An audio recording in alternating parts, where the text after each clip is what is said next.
ನಾನು ಹೇಳ್ತಾ ಇರೋದು ದಯೆ ಇಲ್ಲದೆ ಆಗಲ್ಲ ಅಂತ ನಾನು ಹೇಳಿದ್ದು ಸಭಾಪತಿಗಳೇ. ನೋಡಿ, ಅರೆ ಬರೆ ತಿಳ್ಕೊಂಡ್ರೆ ಏನಾಗ್ಬಿಡುತ್ತೆ ಅಂದ್ರೆ ತಪ್ಪರ್ಥ ಕಾರಣ ಆಗುತ್ತೆ. ನನ್ನ ಉದ್ದೇಶ ಹೇಳಿದ್ದು ದಯೆ ಇಲ್ಲದೆ ಇರೋ ಧರ್ಮ ಆಗಲ್ಲ, ದಯೆ ಇರಬೇಕು ಸಕಲ ಜೀವಾತ್ಮಗಳಿಗೂ ಅನ್ನೋದನ್ನು ವಿಶ್ಲೇಷಣೆ ಮಾಡಿ ಹೇಳಿದ್ದು. ಹೇಳಿದೀನಿ ಮತ್ತೆ ಮುಗಿಸತ್ತೆ ಮತ್ತೆ ಮಾತಾಡ್ತಿಲ್ಲ ನೀವು. ಮಾನ್ಯ ಸಭಾಪತಿಗಳೇ, ನಾನು ಹೇಳೋದೇನೆಂದರೆ, ನಾಳೆ ಈ ದ್ವೇಷ ಭಾಷಣ ಮಸೂದೆ ಕಾಯ್ದೆ ನೀವು ಧರ್ಮ, ಜನಾಂಗ, ಜಾತಿ ಇತ್ಯಾದಿ ಎಲ್ಲ ಹೇಳಿದ್ದೀರಿ. ಈ ವಾಸ್ತವಿಕ ಸತ್ಯವನ್ನು ಹೇಳಿದಾಗಲೂ ಕೂಡ ಅದು ಕೆಲವರ ದೃಷ್ಟಿಯಲ್ಲಿ ದ್ವೇಷ ಅಂಥೇಳಿ ಪರಿಭಾವಿಸಿ ಆ ದ್ವೇಷ ಭಾಷಣ ಕಾಯ್ದೆ ಅಡಿಯಲ್ಲಿ ಜೈಲಿಗೆ ಕಳಿಸುವಂತ ಅಪಾಯ ಇದೆ. ಅದಕ್ಕೆ ನಾನು ಹೇಳ್ತಾ ಇದ್ದಿದ್ದು ಸತ್ಯ ಅಲ್ಲ. ಇಂಥ ಸಂದರ್ಭಗಳಲ್ಲಿ ಅಂತ ಈಗ ಸರ್ಕಾರದ ಉದ್ದೇಶ ಮುಗಿಸ್ತೀರಿ ಸಾಕು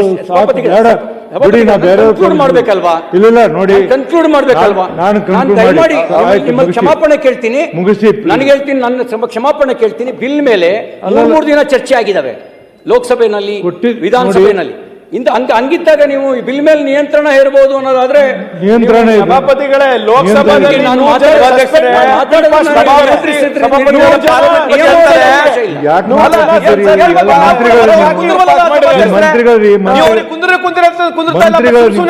ಪಾರ್ಲಿಮೆಂಟ್ ಅಲ್ಲಿ 3 ತಾಸು ಕೂಡ ಯಾವ ಬಿಲ್ ಬಗ್ಗೆ ಚರ್ಚೆ ಆಗಿಲ್ಲ. 30% ಬಿಲ್ ಮಾತ್ರ ಪಾರ್ಲಿಮೆಂಟ್ ನಲ್ಲಿ ಚರ್ಚೆ ಆಗಿದೆ.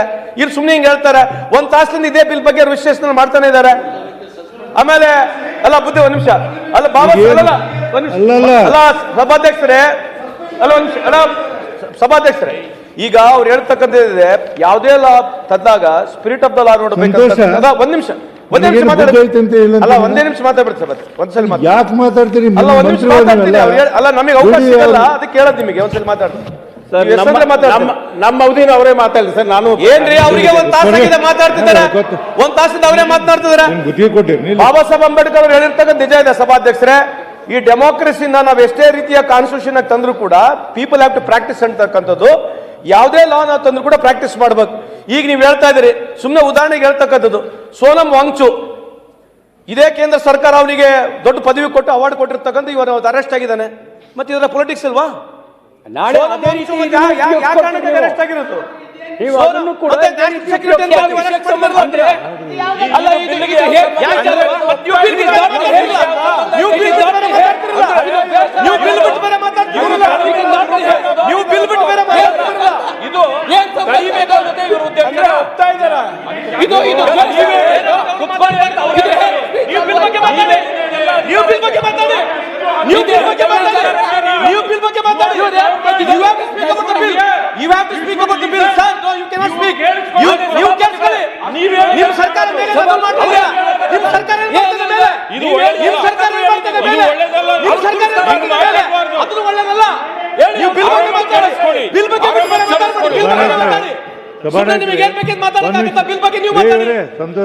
ನೋಡಿ, ಸಂತೋಷ್ ಲಾಡ್ ಅವ್ರೆ, ನಾ ಇಲ್ಲಿ ಕೂತಿನ ನಾನು ಅನುಮತಿಯಲ್ಲಿ ಏನು ಬೇಕಾದ್ ಮಾತಾಡಿದ್ರೆ ನೀವು ಮಂತ್ರಿಗಳು ಅಟ್ಲೀಸ್ಟ್ ಮಂದಿ ನೆನಪಿಟ್ಟು ಮಾತಾಡಿ ದಯಮಾಡಿ. ಒಂದು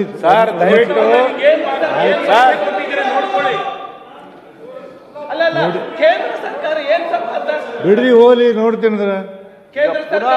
ಹೇಳ್ತಾ ಇದ್ದಾರೆ ಈಗ ಲೋಕಸಭೆಯಲ್ಲಿ ಹೇಳಿದ್ರು ಚರ್ಚೆ ಬಿಲ್ಗಳು ಪಾಸ್ ಆಗಿಲ್ವ ಅಲ್ಲಿ 100 ಜನ ಲೋಕಸಭೆ ಬಗ್ಗೆ ಬೇರೆ ಧರ್ಮದ ಬಗ್ಗೆ ಒಂದ್ ನಿಮಿಷ ಅಣ್ಣ ಸರ್, ಲೋಕಸಭೆ ಬಗ್ಗೆ ಪ್ರಸ್ತಾಪ ಮಾಡಿದವರು 100 ಜನ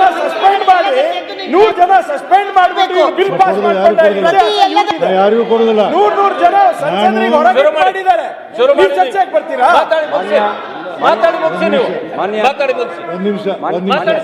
ಒಂದ್ ನಿಮಿಷ. ನೀವು ಪೀಠಕ್ಕೆ ಗೌರವ ಕೊಡುತ್ತಿದ್ದರೆ ನಾನು ಹೇಳಿದ್ದೀನಿ 2 ನಿಮಿಷದಲ್ಲಿ ಮುಗಿಸ್ತೇನೆ, 2 ನಿಮಿಷ ಮುಗಿಸ್ಬೇಕು. ಮುಗಿಸ್ಬೇಕು. ಸಭಾಪತಿಗಳೇ, ತಮ್ಮಲ್ಲಿ ನಿವೇದನೆ ಮಾಡ್ಕೊಳ್ತೀನಿ.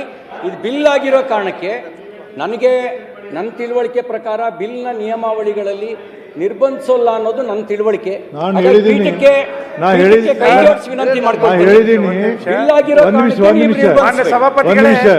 ಬಿಲ್ ಇದ್ದಾಗ ಕೇಳಿ, ಬಿಲ್ ಇದ್ದಾಗ ಸಮಯಾವಕಾಶವನ್ನ ಕೊಡುವಂತ ಪದ್ಧತಿ ಅಂತ ನಾನು ಹೇಳಿದ್ದೀನಿ. ಬಟ್ ಸಮರ್ಪಕತೆ ಕೊಡೋದಂದ್ರೆ ಇನ್ನೂರು ಸದನ ಜನ ನೋಡ್ಬೇಕಂತ ಸೂಕ್ಷ್ಮವಾಗಿ ಹೇಳಿದ್ದೀನಿ ನಿಮಗೆ. 2 ನಿಮಿಷ ಮುಗಿಸಿ. ಸಭಾಪತಿಗಳೇ 2 ನಿಮಿಷ ಮುಗಿಸಿ ಮಾತಾಡಬೇಡಿ. ಸಭಾಪತಿಗಳೇ, ಈ ಕಡೆ ದಿಲ್ದಲ್ಲಿ ತರೋದ್ರ ಬದಲಿಗೆ ದಿನಕ್ಕೊಂದೊಂದು 2 ಬಿಲ್ ತಂದು ಬಿಟ್ಟಿದ್ರೆ ಎಲ್ಲದನ್ನೂ ವಿವರವಾಗಿ ಚರ್ಚೆ ಮಾಡಕ್ಕೆ ಬರ್ತಿತ್ತು. ಒಂದೊಂದು ದಿನ 10 ಬಿಲ್ಲು 12 ಬಿಲ್ಲು ತಂದ್ರೆ ಏನು ಮಾಡೋದು? ಮಾನ್ಯ ಸಭಾಪತಿಗಳೇ, ಬಿಲ್ಲಿಗೆ ಸಂಬಂಧ ಇಲ್ಲದ ಮಾತು ಯಾವುದು ಹೋಗ್ಬಾರ್ದು ಸರ್. ಉದ್ದೇಶ ಬಿಲ್ಲಿಗೆ ಸಂಬಂಧ ಇಲ್ಲದ ಮಾತಾಡಿದ್ರೆ ಯಾವುದು ತಗೋಬಾರ್ದು ಕಡತಕ್ಕೆ. ಮಾನ್ಯ ಸರ್ಕಾರದ ಸದುದ್ದೇಶ ದ್ವೇಷವನ್ನೇ ನಿಲ್ಲಿಸೋದಾಗಿದ್ದರೆ ನಾನೊಂದು ಸಲಹೆ ಕೊಡ್ಲಿಕ್ಕೆ ಬಯಸ್ತೇನೆ. ದ್ವೇಷವನ್ನು ಬಿತ್ತುವ ಎಲ್ಲ ಅಂಶಗಳನ್ನು ನಿಷೇಧಕ್ಕೆ ಒಳಪಡಿಸಿ. ಅದು ಮತಗ್ರಂಥ ಆಗಿದ್ದರೆ ಮತಗ್ರಂಥ, ಧರ್ಮಗ್ರಂಥ ಆಗಿದ್ದರೆ ಧರ್ಮಗ್ರಂಥ. ಯಾಕೆಂದ್ರೆ ದ್ವೇಷ ಬಿತ್ತೋದು ಧರ್ಮ ಆಗಲ್ಲ, ಧರ್ಮ ಆಗಬಾರ್ದು. ಹಾಗಾಗಿ ದ್ವೇಷ ಬಿತ್ತೋದನ್ನೆಲ್ಲವನ್ನು ವಿಶ್ಲೇಷಣೆಗೊಳಪಡಿಸಿ, ಮನುಶ್ರುತಿಯನ್ನು ವಿಶ್ಲೇಷಣೆಗೊಳಪಡಿಸಿ, ಮನುಶ್ರುತಿಯಲ್ಲಿ ದ್ವೇಷ ಬಿತ್ತುವ ಭಾವನೆ ಇದ್ರೆ ಸುಟ್ಟು ಹಾಕಿ. ಹಾಗೆಯೇ ಅನ್ಯ ಮತಗಳ ಗ್ರಂಥಗಳನ್ನು ಕೂಡ ವಿಶ್ಲೇಷಣೆಗೊಳಪಡಿಸಿ. ಮನುಕುಲಕ್ಕೆ ಒಳಿತಾಗುವಂಥದ್ದಿದ್ದರೆ ಸ್ವೀಕಾರ ಮಾಡೋಣ. ಮನುಕುಲದಲ್ಲಿ ದ್ವೇಷ ಬಿತ್ತೋದಿದ್ದರೆ ಅದರಿಂದ ಅಪಾಯ ಇದೆ. ಭಾರತ ಬಹಳ ಕೆಟ್ಟ ಅನುಭವವನ್ನು ಹೊಂದಿದೆ. ಆ ಅನುಭವದ ಹಿನ್ನೆಲೆಯಲ್ಲಿ ನಿಮ್ಮ ಉದ್ದೇಶ ದ್ವೇಷವನ್ನೇ ಬಿತ್ತೋದನ್ನು ತಡೆಗಟ್ಟೋದಾಗಿದ್ದರೆ ಅದನ್ನೂ ಈ ವ್ಯಾಪ್ತಿಗೆ ತನ್ನಿ. ಮತಗ್ರಂಥಗಳನ್ನು ಕೂಡ ವ್ಯಾಪ್ತಿಗೆ ತನ್ನಿ, ವಿಶ್ಲೇಷಣೆಗೊಳಪಡಿಸಿ. ಕೆಟ್ಟದ್ದು ಯಾವುದರಲ್ಲಿದ್ದರೂ ತೆಗೆದುಹಾಕಿ, ಯಾವುದರಲ್ಲಿದ್ದರೂ ಕೂಡ. ಅದಕ್ಕೆ ನೀವು ಹಿಂದೂ, ಮುಸ್ಲಿಂ, ಕ್ರೈಸ್ತ, ಬೌದ್ಧ, ಸಿಕ್ಕು ಯಾವುದನ್ನು ನೋಡಬೇಡಿ. ಕೆಟ್ಟದ್ದು ಯಾವುದಿದೆ ಅದನ್ನೆಲ್ಲವನ್ನು ತೆಗೆದುಹಾಕಿ. ಆಗ ಮಾತ್ರ ಭಾರತ ಶಾಂತಿಯ ತೋಟ ಆಗುತ್ತೆ. ಇಲ್ಲದೆ ಇದ್ರೆ ಶಾಂತಿಯ ತೋಟ ಆಗಲ್ಲ. ಇಲ್ಲ, ಇವಾಗ ಕನ್ಕ್ಲೂಡ್ 10 ನಿಮಿಷ ಕೇಳಿದ್ದೀನಿ ಸಭಾಪತಿಗಳ. ಕೈ ಜೋಡಿಸಿ. ನಾನು 10 ನಿಮಿಷ 11ನೇ ನಿಮಿಷಕ್ಕೆ ನಾನು ಮಾತಾಡಲ್ಲ, ನಿಲ್ಲಿಸ್ಬಿಡ್ತೀನಿ. ಹಲೋ, ಅವಕಾಶಕ್ಕಾಗಿ ಧನ್ಯವಾದಗಳು. ಆಮೇಲೆ ಕರ್ನಾಟಕ ರವೇಣ ಕೂತ್ಕೋಣ ಮುಗಿದಿದೆ. ಆಮೇಲೆ ನಾನ್ ಬೇಲಬಲ್, ನಾನ್ ಕಾಗ್ನಿಜಬಲ್ ಅಫೆನ್ಸ್ ವೆಪನೈಸ್ಡ್ ಅಗೇನೆಸ್ಟ್ ಕ್ರಿಟಿಕ್ಸ್. ಅಂದರೆ ಟೀಕೆ ಮಾಡೋರಿಗೆ ಇದನ್ನು ವೆಪನೈಸ್ಡ್ ಆಗಿ ಬಳಸ್ಕೊಳ್ಳುವಂಥ ಸಾಧ್ಯತೆಗಳಿದ್ದಾವೆ.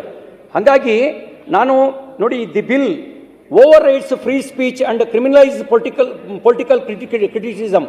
ಅಂದರೆ ರಾಜಕೀಯ ಟೀಕೆ ಮಾಡೋರನ್ನ ನೀವು ಅವ್ರನ್ನ ನಿರ್ಬಂಧಿಸುವಂಥ ಒಂದು ಅವಕಾಶವನ್ನು ಮಾಡಿಕೊಡುತ್ತೆ.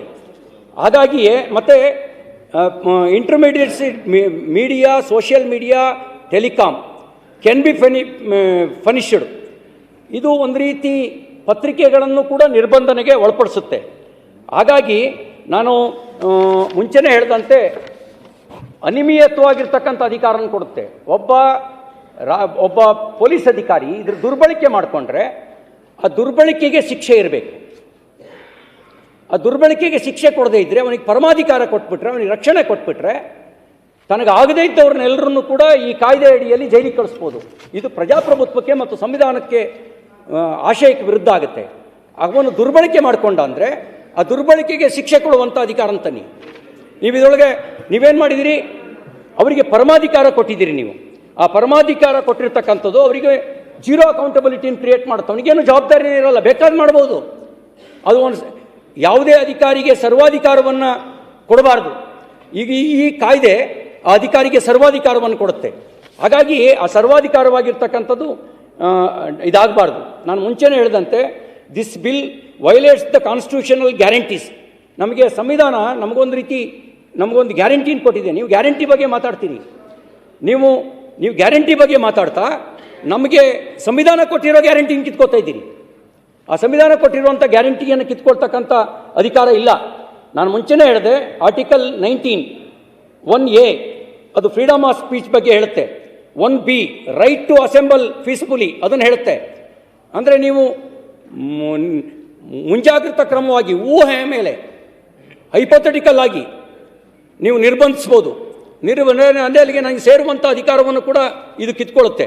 ಹಾಗಾಗಿ this is not a hate speech bill, it is a hate opponents bill. ಯಾರು ವಿರೋಧಿಸ್ತಾರೆ ಅವ್ರನ್ನ ವಿರೋಧಿಸುವಂಥ, ಅವ್ರನ್ನ ಹತ್ತಿಕ್ಕತಕ್ಕಂಥ ಬಿಲ್ ಆಗಿದೆ ಇದು. This bill gives Congress emergency like power without declaring an emergency. ಅಂದರೆ ತುರ್ತು ಪರಿಸ್ಥಿತಿಯನ್ನೇ ಡಿಕ್ಲೇರ್ ಮಾಡಿದೆ, ತುರ್ತು ಪರಿಸ್ಥಿತಿಯನ್ನು ಹೇರ್ತಕ್ಕಂಥದ್ದು ಇದು. ಅನ್ಡಿಕ್ಲೇರ್ಡ್ ಎಮರ್ಜೆನ್ಸಿ, ಇದು ಅನ್ಡಿಕ್ಲೇರ್ಡ್ ಎಮರ್ಜೆನ್ಸಿ. ತುರ್ತು ಪರಿಸ್ಥಿತಿಯನ್ನೇ ಹೆಸರು ಹೇಳದಲ್ಲೇನೆ ತುರ್ತು ಪರಿಸ್ಥಿತಿ ಇರ್ತಕ್ಕಂಥದ್ದು. Even your WhatsApp forwards can put you in jail. ಮುಗಿಸಂತ ಹೇಳಿ ಅಲ್ಲ ಎಷ್ಟು ಕೊಡ್ತೀರಾ 2 ನಿಮಿಷ ಅಂತ ಹೇಳಿ 2 ನಿಮಿಷ ಆಯ್ತು. ಡೈರೆಕ್ಟ್ ಅಸಾಲ್ಟ್ ಅಲ್ಲ ಬರ್ಕೊಂಡ್ ಬಂದು ಬಿಲ್ ಬಗ್ಗೆ ಮಾತಾಡಿ ಸಜೆಷನ್ ಕೊಡಬೇಕು. ಸ್ಪೀಚ್ ಮಾಡ್ತಾ ಹೋದ್ರೆ ಹೆಂಗಿದು? ಬೇಡ, ಇದೊಂದೇ ಬಿಲ್ ಇದೆ. ಸರಿಯಲ್ಲ. Congress fear not legitimacy. ಮುಗಿಸತ್ ಹೇಳಿದೀನಿ. ಮಾತಾಡೋಣ ಅಂತ ಹೇಳಿ ಮುಗಿಸತ್ ಹೇಳಿ. 1 ನಿಮಿಷ ಇವರೇ 1 ನಿಮಿಷ ನೋಡಿ. 15 ಜನ ಮಾತಾಡೋದಾರೆ. ಅಲ್ಲಿ ನೀವು 10 ನಿಮಿಷ ನಂಗೆ ಗ್ರಾಂಟ್ ಕೊಟ್ಟಿದ್ರಿ, ನೀವು 11 ನಿಮಿಷಕ್ಕೆ ನಿಲ್ಲಿಸ್ತೀನಿ ಅಂತ ಎಲ್ಲ ಕೊಟ್ಟಿಲ್ಲ. ನಾನು ನಿಮ್ಗೆ ಟೈಮ್ ಕೊಟ್ಟಿಲ್ಲ. ಮುಗಿಸತ್ ಕಾಂಗ್ರೆಸ್ 1 ನಿಮಿಷ ರೂಲ್ ಅದ್ರಲ್ಲೂ ಸುಳ್ಳು ಹೇಳ್ತಾರೆ. ನಾಟ್ ಲೆಜಿಟಿಮಿಟಿ. ಹೇಳುವುದಿಲ್ಲ, ಏನ್ ಮಾಡೋದು? ಇದನ್ನ ಸಂವಿಧಾನ ಒಪ್ಪೋರು ಯಾರು ಒಪ್ಪಲಿಕ್ಕೆ ಸಾಧ್ಯ ಇಲ್ಲ. ಇದು ಸಂವಿಧಾನ ವಿರೋಧಿಯಾಗಿರ್ತಕ್ಕಂಥದ್ದು. ಈ ಸಂವಿಧಾನ ವಿರೋಧಿಯಾಗಿರ್ತಕ್ಕಂಥ ಬಿಲ್ ಅನ್ನ ವಿರೋಧಿಸ್ತಾನೆ. ಈ ಬಿಲ್ಲು ವಿರೋಧಿಗಳ ಭಾವನೆಗಳನ್ನು ಹತ್ತಿಕ್ಕೋದು ಮಾತ್ರ ಅಲ್ಲ, ಅಭಿವ್ಯಕ್ತಿ ಸ್ವಾತಂತ್ರ್ಯವನ್ನು ಹತ್ತಿಕ್ಕತ್ತೆ. ಹಾಗಾಗಿ ಈ ಬಿಲ್ಲನ್ನ ನಿಮಗೆ ಪ್ರಜಾಪ್ರಭುತ್ವದ ಮೇಲೆ ಗೌರವ ಇದ್ರೆ, ನಿಮಗೆ ಸಂವಿಧಾನದ ಮೇಲೆ ಗೌರವ ಇದ್ರೆ ಈ ಬಿಲ್ ವಿತ್ಡ್ರಾ ಮಾಡಬೇಕು ಅಂತ ಹೇಳಿ ಆಗ್ರಹಿಸ್ತೇನೆ. ಶ್ರೀನಿವಾಸ್, ಅವಕಾಶಕ್ಕಾಗಿ ಧನ್ಯವಾದಗಳು. ಕರ್ನಾಟಕ ದ್ವೇಷ ಭಾಷಣ ಮತ್ತು ದ್ವೇಷ 15 ಮಂದಿ ಇದ್ದಾರೆ. 5 ನಿಮಿಷ ಟೈಮ್ ಕೊಡ್ತಾನೆ, ಅದಕ್ಕಿಂತ ಹೆಚ್ಚು ಮಾತಾಡಬೇಡಿ. ನಾನು ತುಂಬಾ ಹೊತ್ತು ತಗೊಳೋದಿಲ್ಲ. ಆಯ್ತು. 2000 ವಿಧೇಯಕ ಸಂಖ್ಯೆ 79 ಕರ್ನಾಟಕ ವಿಧಾನಸಭೆಯಲ್ಲಿ ಅಂಗೀಕಾರವಾದ ರೂಪದಲ್ಲಿರ್ತಕ್ಕಂಥ ಈ ಒಂದು ಬಿಲ್ಲನ್ನು ನಾನು ಸ್ವಾಗತಿಸುತ್ತಾ, ಕರ್ನಾಟಕವನ್ನ ಸರ್ವ ಜನಾಂಗದ ಶಾಂತಿಯ ತೋಟ ಎಂದು ಕುವೆಂಪುರವರು ಕನಸು ಕಂಡಿದ್ರು. ಇವತ್ತು ಈ ಬಿಲ್ಲು ಕರ್ನಾಟಕವನ್ನ ಸರ್ವ ಜನಾಂಗದ ಶಾಂತಿಯ ತೋಟದ ಕೊಂಡೊಯ್ತಾ ಇದೆ. ಅದಕ್ಕೂ ಸಹ ನನ್ನ ಸ್ವಾಗತ ಅಂತೇಳಿ ಈ ಸಂದರ್ಭದಲ್ಲಿ ಹೇಳಿಕ್ಕೆ ಇಚ್ಛೆ ಪಡ್ತೇನೆ.